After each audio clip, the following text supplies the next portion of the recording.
Hello and welcome to your next episode of OneFremont. Fremont County Commissioner Debbie Bell here, along with County Commissioner Dwayne McFall, coming to you from the Library of Congress in Washington, D.C.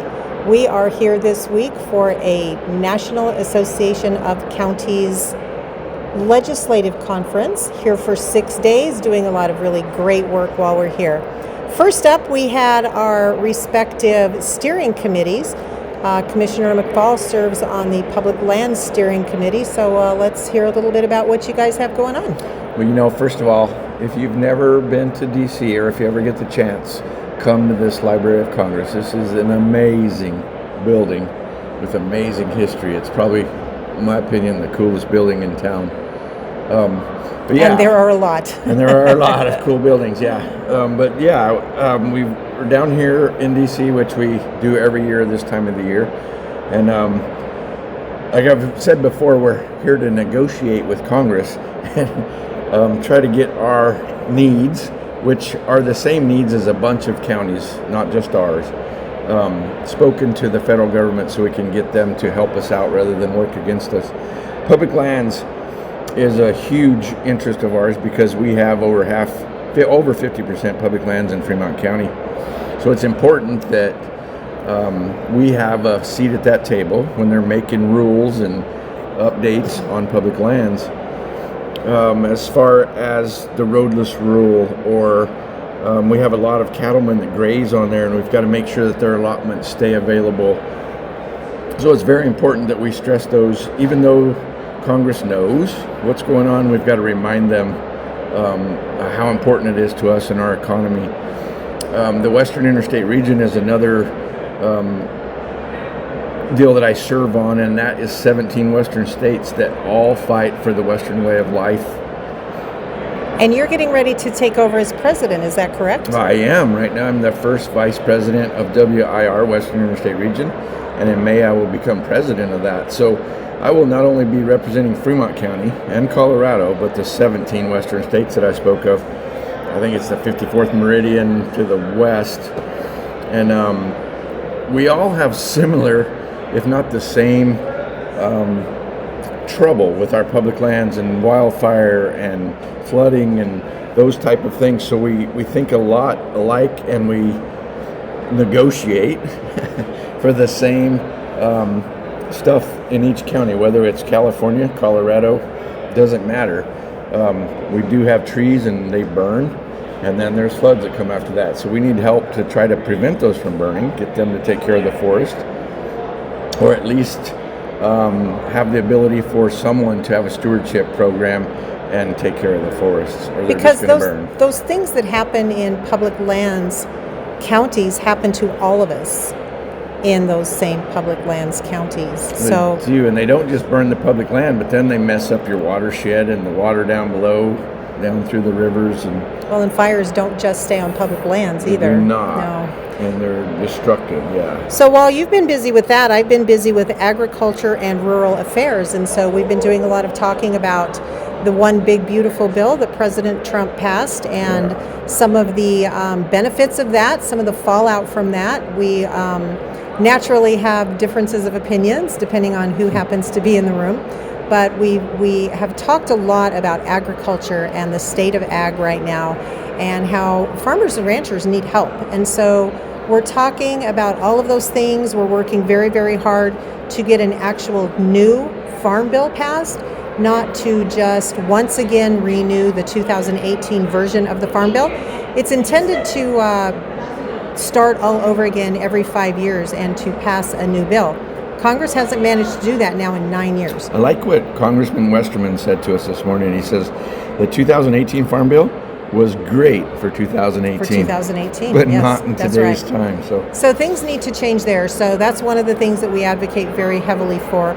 We have had the opportunity to hear from several of our congressmen, from our senators here. Tomorrow we're going to have a chance to hear from Health and Human Services Secretary Robert Kennedy Jr., and that should be, I think, a really great session. Maybe one of the most important things that we do here, though, Commissioner McFall, is we take time to go to Capitol Hill and we visit with our own senators, with our own Congress people, and tell them what the important things are from our local areas. And so we're here as part of the Colorado Counties Incorporated delegation. So we're talking then naturally about things that affect all of Colorado, but especially Fremont County. And so we're doing that tomorrow. We're going to be up on the hill all day long tomorrow, after our morning session, general session, which you spoke of, and meeting with congressmen and representatives, senators, and reminding them of what we need in our counties. They know we're almost preaching to the choir, but they do have to be reminded, and that we need their help to let their counterparts know what our needs are, so that they can get the support they need to get some of these bills passed. Absolutely. We have a huge contingent here from Colorado. I'm really proud of the group that we were able to put together to get out here. We have folks from all over the state representing tons of our more rural communities, which I think is amazing. Of course, we also have representation from our more urban areas. But tonight we actually had the opportunity to enjoy a reception for Rural Action Caucus, which we both sit on. I have the opportunity to be a vice president on that particular board. And we come together here tonight with the large urban county caucus as well as the mid-size county caucus. So it's kind of interesting to be able to get with folks who kind of are from the exact opposite walk of life that we currently have, and to be able to have those conversations with all of them and just kind of see how things are going. I have realized, I'm not sure if your experience has been the same, but I have realized there are a lot of people here who, just like across the state of Colorado, are not in the good financial situation that Fremont County is. And so I've done a lot of talking this week about how conservative we are when we budget, and there are a lot of people thinking and starting to say maybe they need to budget a little bit more conservatively as well. Yeah, I've talked to folks that today, in fact, had a conversation with a guy that said, I think this is the only thing I'm going to be able to attend this year because we don't have any money. And it's interesting to hear that. And we have local, like you said, around us counties that are hurting for funding. And it's their own doings, I think. But well, it really is. I had a great conversation earlier. A gentleman asked me from Nevada, I believe. He said, well, what is the difference? Why are some counties in Colorado doing so well and others are struggling so much? And I told him I think it's a combination of things. I think it's not budgeting conservatively, but I also think it's simply overspending. If you don't have the money, don't spend it, right? And for those of us in rural Colorado, that's so simple and it's so easy, but I don't think that everyone looks at things that way. So yeah, it's something else that we talked about in our steering committees, and I think it went through the whole grommet of steering committees, is land use. Land use is a huge issue with locals, obviously. We want to control what happens on our local lands because we know our local lands. The state's trying to take our land use away from us. Well, the federal government is almost on track to try to take our land use away from us because they want to build these data centers that you're hearing about in the news. These data centers take a lot of water, they take a lot of space. They don't want regulations on these data centers, they just want to pop them up. Well, we are negotiating to keep our land use our land use local. As the executive director of NACO said, he said, yeah, let the federal government run it for 3 days. They'll be giving your land use back because they don't realize how complicated it is or can be. But we do need to fight for that on a state and federal level, because if we lose that, those things will be popping up without any regulations. And we're watching those with our regulations to keep harm from happening to those down below those building centers, whatever they may be, whether it's a house or a building. You got to watch out for the neighbors, and you've got to do it the right way. So pushing those through where they just pop up is not the right way to do it, and I think they'll figure that out. But we do have to advocate for that and keep local control, which we fight for all the time. Absolutely. We also, my sessions, we've talked about rural health care and the challenges that we're all facing there. Like I said, we've talked an awful lot about agriculture, farming, ranching, water, especially in the West. I think everyone in Colorado understands that struggle.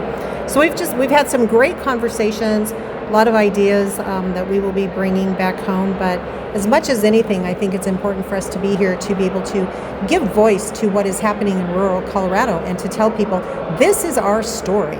NACO is comprised of most, not all, but most counties in the United States of America. There are 3,096 counties. And kind of our theme right now is we are counties, because counties are one of the most grassroots political organizations that there is. We are the ones with boots on the ground. We are the tip of the spear. We are the ones who are providing those services to our local people. And I think it's very important to be here, to be able to give voice to what our experience is, to talk about what our taxpayers see, what they're paying for, what services they're receiving, but more importantly, what services they're not receiving that they should be receiving. And so it's been another really great time here. I would say time well spent. Absolutely. What you just said reminded me of something. I was in a meeting today, and the executive director of National Association of Counties was talking about how the federal government was working on a couple of NEPA, what they have to do before they build anything on federal ground, and a couple of things, and they'd taken out a paragraph which cut counties out of being at the table. We have the opportunity to be cooperating agencies with the federal government when they're doing these kind of studies, and I hate the word study, but that's kind of what it is on these grounds.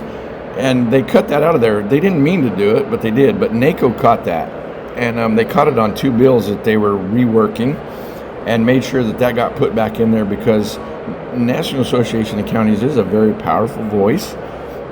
And I thanked him and his staff for catching that, because we wouldn't have known it until it was way too late. The bill would have been enacted, and we were not at the table. So it's very important, I feel, for us to be here and be the voice for rural Colorado, Fremont County, and make sure that we're not getting harmed in anything that's happening, and make everything better for all of us. Well, I think our event is about to wrap up. Funny enough, we're doing this at a reception, but this is really about the first time that I've seen you all week. It is, yeah. We're in the same place. Yes, we have been in a lot of different meetings and doing a lot of different things, but as you said, sort of in the same place. So anything else you'd like to? No, I just, it's an honor to be able to represent Fremont County and Colorado. And we're going to keep up the battle and keep the negotiations going. Absolutely, 100%. Yep. It's just we're going to bring some good stuff home from here that we can utilize at home as well, and we'll just keep going. All right, tomorrow off to Capitol Hill. Off to Capitol Hill, and it's always interesting. Yep. Go sit down with a couple of senators and some representatives. So. Snowmageddon came through, but it wasn't anything to be worried about. Thank goodness we should it be was able not to fly here. home. We should be able to get home in just a couple of days from now. So, all right. Well, thank you, Commissioner. Thank you so much to everyone for listening to us today. This is it really is a great place, as Commissioner McFall said when we opened up. If you've never been to Washington, D.C., you really should be here. This place is steeped in history. Every corner that you turn, there is something else historical, something for you to learn.